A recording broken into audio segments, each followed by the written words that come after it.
Welcome to Kenton's videos. Enjoy the video. You start by launching command prompt as administrator so you have full privileges. Once done, check the drive letter you want to clean and confirm space usage with dire and disk part list volume. Make sure to back up any important files or create a restore point before destructive commands.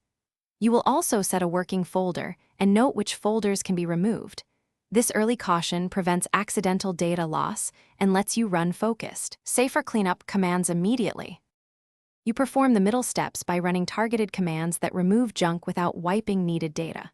For broad cleanup, configure CleanGr with /sageset and execute /sagerun to remove temp files and logs.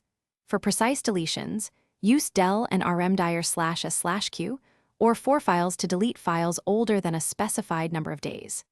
You can compress seldom used files with compact and run chkdsk to repair file system issues. Make sure to verify You finish by removing leftovers and confirming results. Empty the recycle bin, rerun dir, or use fsudo volume discrete to check reclaimed space, and remove any residual temp folders. Once done, run sfc/scano to repair protected system files if you suspect corruption. If a file is locked, stop the owning process via Task Manager or reboot into safe mode and retry deletion.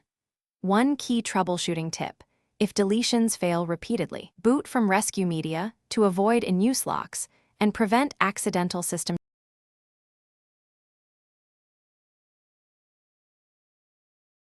Thanks for watching. Consider subscribing if we helped you.